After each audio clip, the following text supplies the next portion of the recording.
এখন যদি আসল কথা বলি তো থলের বিড়াল বেরিয়ে যাবে। 5 তারিখের পর 8 তারিখ পর্যন্ত 3 দিন তো বাংলাদেশে কোনো সরকার ছিল না।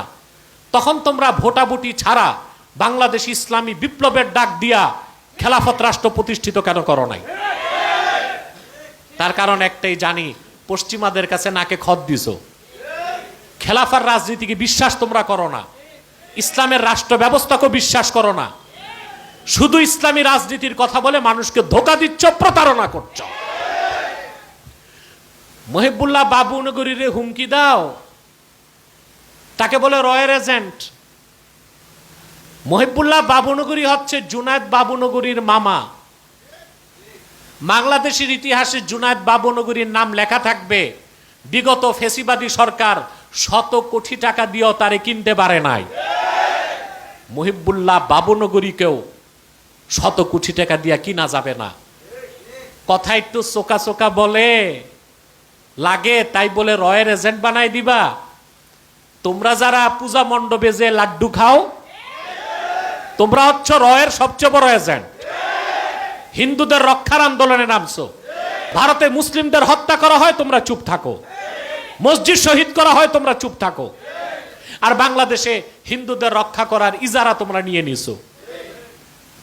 মন্দির পাহারায়, পূজা মণ্ডপ পাহারায় এখন মৌলবী সাহেবরা ইমামতি বাদ দিয়ে এই কাজ ধরছে। পীর সাহেব খানকা রেখে মন্দির পাহারায় গেছে।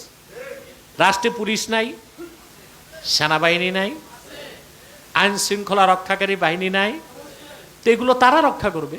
তারা দায়িত্বশীল, প্রজাতন্ত্রের দায়িত্ব পাইছে তারা। তাহলে মোলামা পীর মাশাইকে শেরকি কাজে কেমনে যায় প্রতিরক্ষা করতে? এটা তো মুসলমানের কাজ না। হ্যাঁ, প্রশাসন ওটা ভিন্ন জিনিস। প্রশাসন রাষ্ট্রের দায়িত্ব নিছে, রাষ্ট্রের প্রত্যেকটা পক্ষকে সে কি দিবে? এটা কি আলেমের কাজ, পীর সাহেবের কাজ, ধর্ম উপদেষ্টার কাজ? এবারটা মৌলবী সাহেব মানুষ, আগাগোড়া মৌলবী। এ দেখি গির্জায় যে নাচানাচিও দেখে, আর হিন্দুদের মণ্ডপে যায়া প্রসাদ খাইছে কিনা দেখি নাই, উপস্থিত হয়। এই আমাদের কপালে জুটছে একজন ধর্ম উপদেষ্টা। আল্লাহ তারে হেদায়েত করুক। আগে তো বিভিন্ন হেকমার সাথে তাকে বুঝাতাম, কিন্তু এখন দেখি এরে আর হোমিওপ্যাথি ধরে না। হোমিওপ্যাথি আর ধরতেছে না, এই জন্য একটু অ্যালোপ্যাথি দিলাম। এখন দেই মাঝে মধ্যে। আমারে কি করবে? জেলে ভরতে পারবে, ফাঁসি ঝুলাইতে পারবে, এর চেয়ে বেশি কি করবে আমাকে? 16 বছর অত্যাচারীরাই তো কিছু করতে পারে না, ওরা আর কি করবে?